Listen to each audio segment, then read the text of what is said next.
All right, good afternoon, everybody. Thank you for joining us after this lunch session. I was expecting a first for me in the sense that Hitesh Vaid from CFO Cairn Oil and Gas was supposed to join us. And it would have become my first panel where all my panelists would have been present physically, but due to some unforeseen circumstances, he couldn't be here. But the topic that we are discussing today, leveraging generational diversity in the finance function, the next glimpse of next-gen leadership in finance. And I think we're really happy that we are able to interact with all the CFOs today at a very crucial time. This is the month of July, and its business news is dominated by financial results of how the past quarter was, and it was one hell of a quarter in a sense because of the global macroeconomic headwinds that were at play during this quarter. And that would be my first question to all of you panelists, that as business news platforms, when we report the financial numbers, the CFO's reading, it becomes quite important for us. So give us a sense in your opening comments of how have been the first quarter amid these global macroeconomic headwinds for your respective sectors. Mr. Vikas, if you would like to start. Thank you for the introduction. Good afternoon, everyone. Not this quarter, probably for last 6 months, we all are experiencing either news about recession coupled with the news of inflation. Right. So inflation is somewhat offsetting the recessionary or demand pressure. So if you add up both, so it's very difficult to assess is whether it's the inflation is pushing the numbers upside or recession is pushing the number downside. But yes, the sector which I belong to is the software sector, which is designed to bring efficiency in operations. Is doing good, but yes, we foresee there are certain slowness in demand. And the numbers we are projected are we are not beating the targets, but yes, somewhat meeting the targets. Right. But pretty hopeful the software brings efficiency, so everyone will be keen to do more automation, whether it's the automation driven by Clear or automation driven by any other company which wants to bring efficiency and more transparency in trial balances. Right. Thank you, Mr. Vikas. Poornima ji, your comments on? Yeah, hi. So the sector that I come from is life insurance. And given that we've had this pandemic and it sort of still is in the picture, it has given a boost, unlike other sectors, it's given a boost to our industry. And this quarter, there is almost like a 25% growth that has been seen in the sector. We've done about 33% growth. So in one way, it is really good that people have started taking life insurance a lot more seriously than they used to. It is a push product and it's not a pull product, and nobody really wants to spend money and get nothing back in return. That is not in our psyche.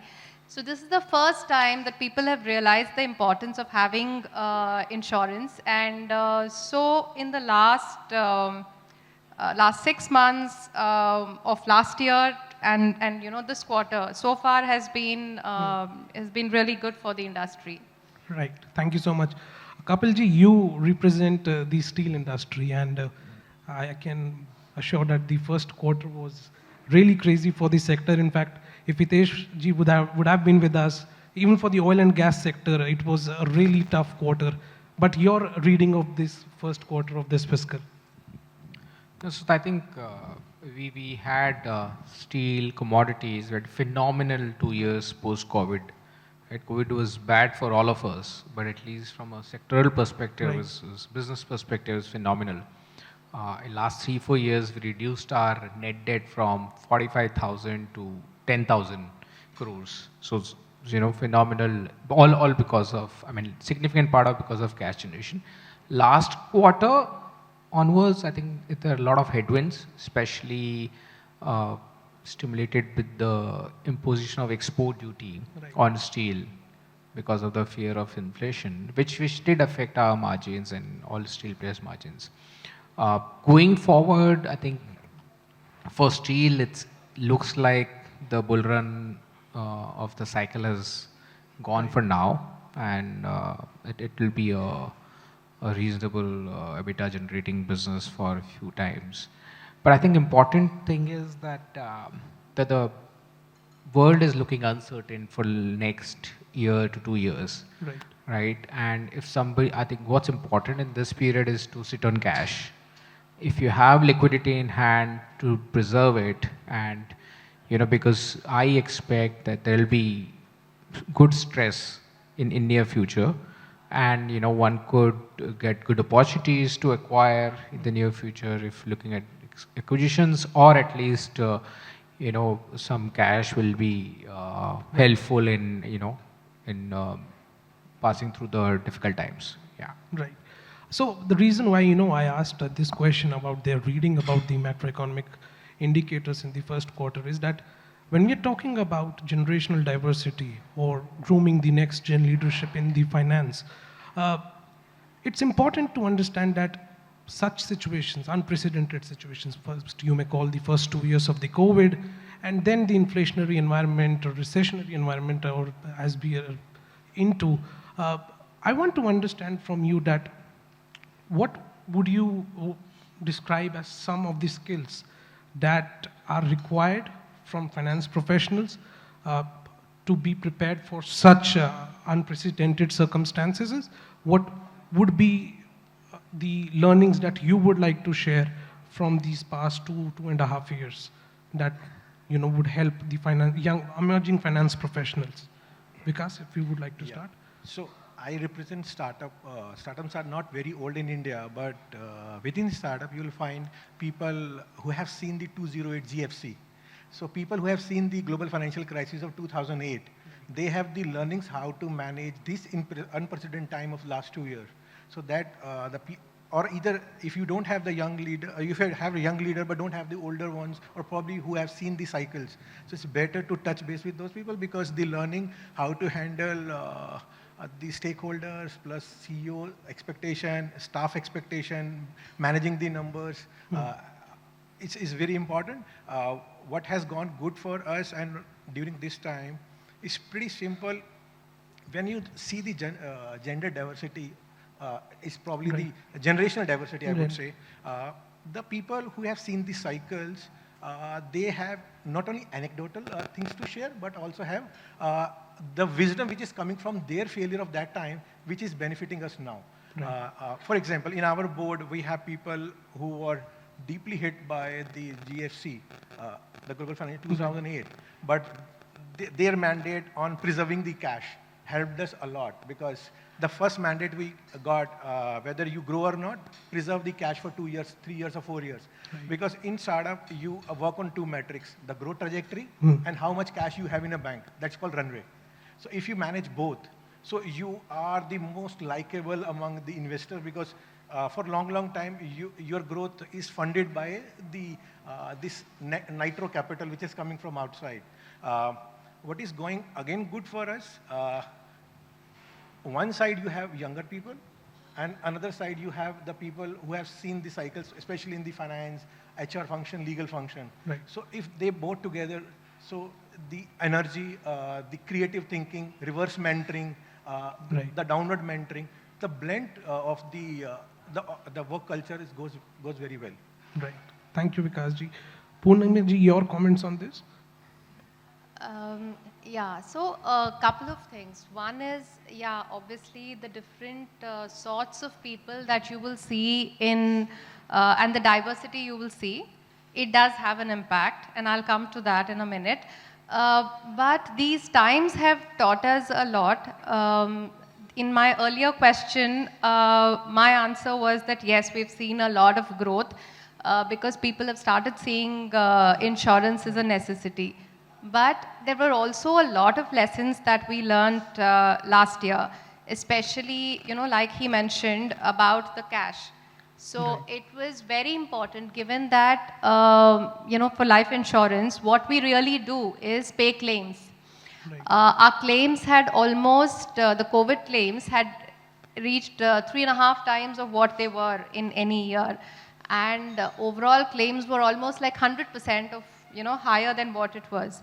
So suddenly you realize that, the regulatory limit on solvency and your ability to sort of get a good return on your investments, all of that, and liquidity risk, which was never a risk that is foreseen in a life insurance industry, because you're always flush with funds. Right. That's not a risk that was never in the horizon. Whereas now suddenly liquidity risk also was something that we started, looking at. So coming from the pandemic, I think we have learned a lot of things. One is to be able to be ready with the sort of data analytics that we require. We've never, and I'm talking of the industry as such, that there is some level of claim analytics, but it is not able to sort of forecast forward the kind of situation a pandemic had brought in. So those kind of things were never in the picture. So how do you use the data, the analytics that is available with you, and sort of be able to forecast forward, have enough sensitivity analysis, know what your numbers will be in, in the next 2-3 years to come. Will you be able to sustain yourself if the pandemic continued for another 2-3 years? So that whole data analytics piece, I think, was something that we had to sort of re-look at in order to be ready for these sort of situations. So that was one big thing. The other one is really digitization. I think in that space of, the 2 years of the pandemic, there are several new business streams, revenue streams that sort of opened up. And digitization has, if anything, accelerated 100% during this period, especially in our kind of an industry where cost is a severe constraint, for us. Right. And everyone is trying to beat each other on the cost and how low cost can you get. So digitization, is again something that we have sort of re-looked in a big way. Not only for the opportunities that it brings in, but if you are not agile enough, there is somebody else who's like a fintech, etc., who is bringing in much lower cost solutions and sort of taking away your space. So digitization, I thought, was another very big thing that we sort of learned. The third one was risk management. And it was never that important from a CFO's perspective as it became in the last, pandemic. And it is a skill, I think, which would be required for the future as well. But the importance of risk management was never sort of known. And the fact that, why risk management? Because it helps you to sort of look at emerging risks. What is coming up? And, how do you sort of continuously evaluate emerging risk?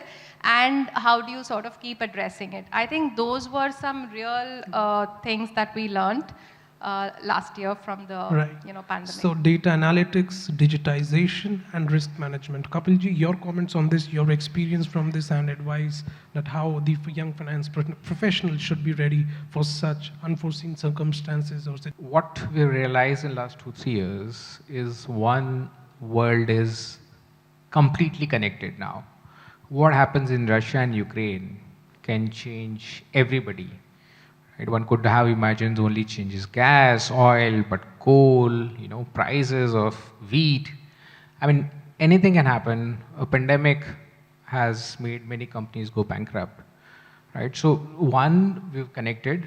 Two, the impact of events is of a different level now, right? I mean, things go completely wrong.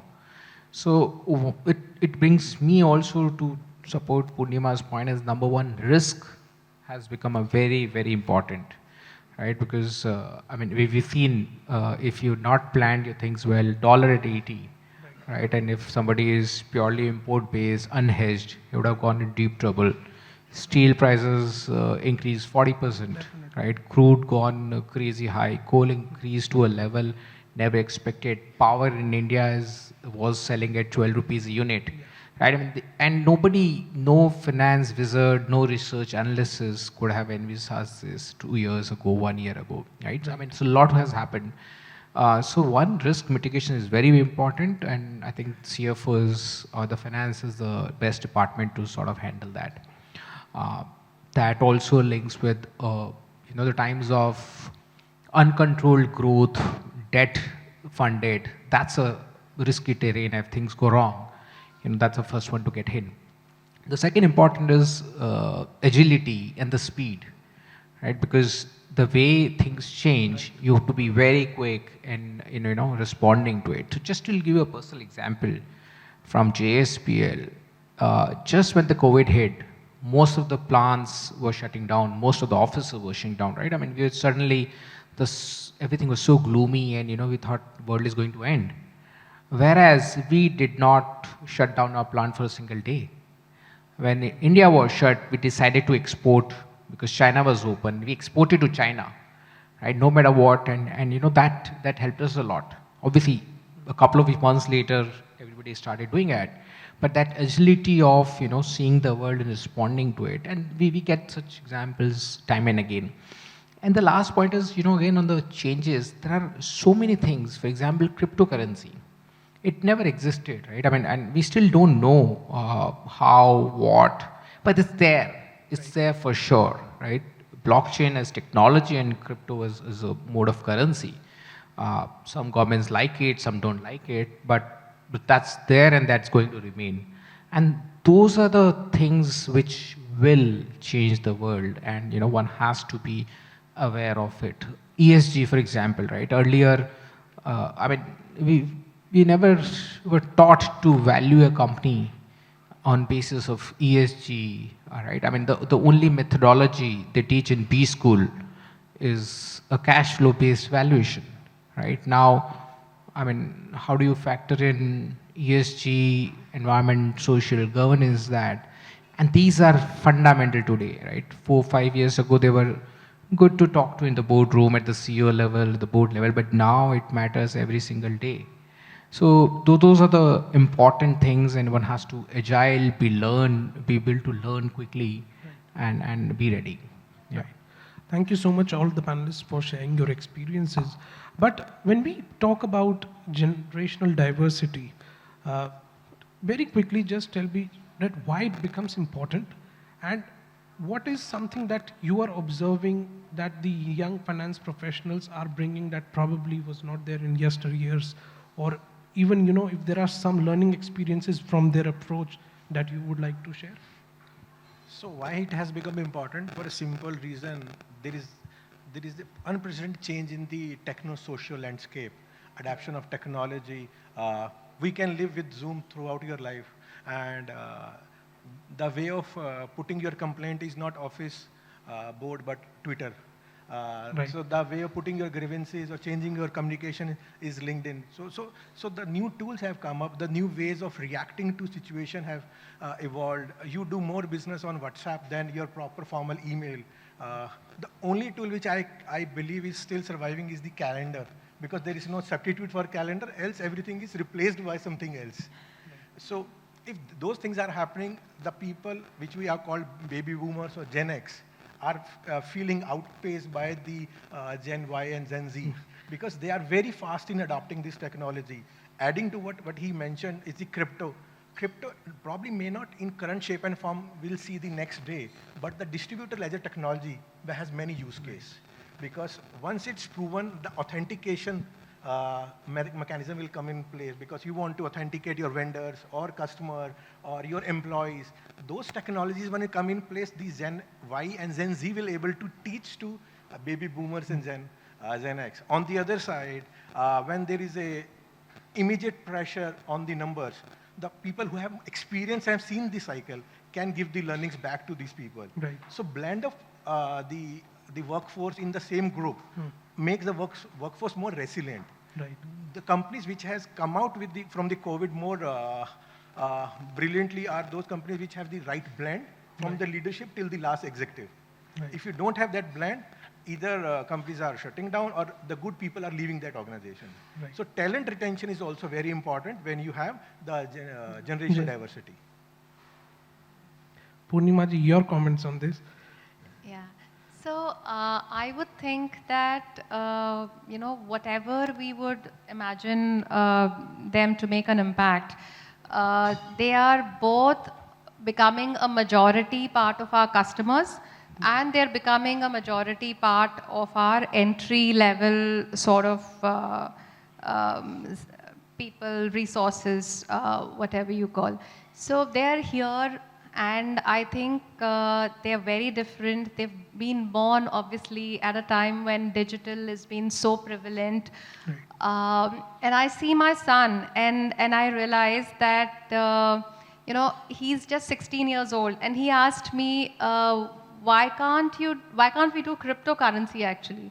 And I was like, okay, you are barely 16, and you've decided to ask me this question, whereas I have taken more time to ask that question to myself on whether I want to do it or not. So that is the sort of difference between somebody like me and maybe somebody like my son, who is just about, he's 16, and in 4-5 years he's going to start being an entry level sort of person.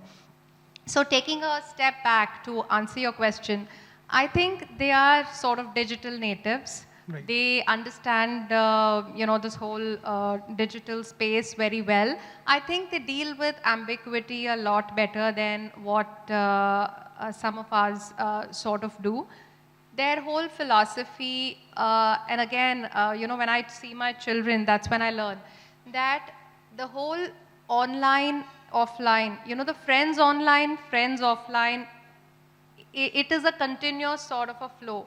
There is no distinction between people who they know on a social media sort of a site, a Facebook, etc., versus someone whom they know they've gone to school with, etc. I don't think I have that clear adaptability between online versus offline friends. So they are the way they are, and this sort of gives us a great opportunity. Especially in a pandemic sort of a situation where you need to work from home, where you cannot be present face to face. I think because a substantial part of your workforce is now starting to become the Generation Z, as they call it, I think the adaptability for the organization as a whole is becoming a lot easier. Also, I think, they are definitely more,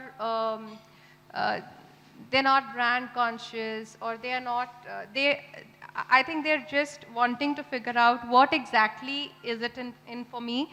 The way they, the whole consumption between actually having an asset to yourself versus just access to an asset, I think that's changed. Again, sometime back I was speaking to my son, and he didn't think a lot about, having a BMW. He said all that matters is when I want to go, if that BMW is available, and I'm able to drive at a speed of 160 kilometers per hour, that's good enough. It was not important for him to have it. And so I thought that sort of changes the whole, pattern of, who you sell to, what you sell. Because for him, this is not important anymore. So it's only access to the asset that is important. So all of these things, will change the way consumer preferences work, what you end up selling. There may be new business models. Maybe cars will actually, instead of selling 1,000 cars, they might just sell one car 1,000 times to, 1,000 different people. So I think we have to wait and watch and see how, these people sort of get imbibed into the work culture. There are more to come. So, and if you wait a bit, you will realize that they will obviously be the majority, as the baby boomers, he called, are starting to retire, etc. So they become, a significant part of our workforce. The way they think about work, the way they think about, what is important to them from work perspective, what they want to earn, all of that is, a lot different. So integrating them will help us with the digitization and the digital transformation that most organizations are sort of involved in, I think. Right. It will help us understand our consumer preferences better. It will give us a taste of what the incoming population is sort of looking at, and it will help us sort of work around it. Right. And it will also allow us to be more agile. Right. So I think those are the things. Right. And Kapilji, we have some 1 minute left. Based on these two unreadings of what Vikas and Poornima just shared, very quickly tell me that with this new approach that they just shared, how does the future of finance leadership look to you? So I think I think both of them sort of made completely valid arguments, right? The balance is important, right? One end you need experience, maturity to deal with uncertainties and all that. But at the same time, the world is evolving very fast. We could never expect a company like Tesla to come in and becoming, one of the most valuable automobile company, right? Or Uber, for the example, Airbnb. I mean, you could not imagine those, and you can't imagine a 50-year-old veteran finance person to be able to do justice to such kind of business models, right? The younger people are very fast, very quick, demanding in work. So there's a good balance mix from diversity. In generation diversity will be important. And the second is also from the leadership pipeline perspective, right? You have good younger people now, train them, develop them, and if you could have the younger people get into keep their original innovation, dynamic style, and if they can mature into a sound professional, I think that's a best match. Right. Thank you so much, panelists, for your time this afternoon. I think they've given a very authentic commentary on what the future of finance leadership looks like. Thank you so much for joining, audience. Can we please have a big round of applause for all the panelists? Thank you so much.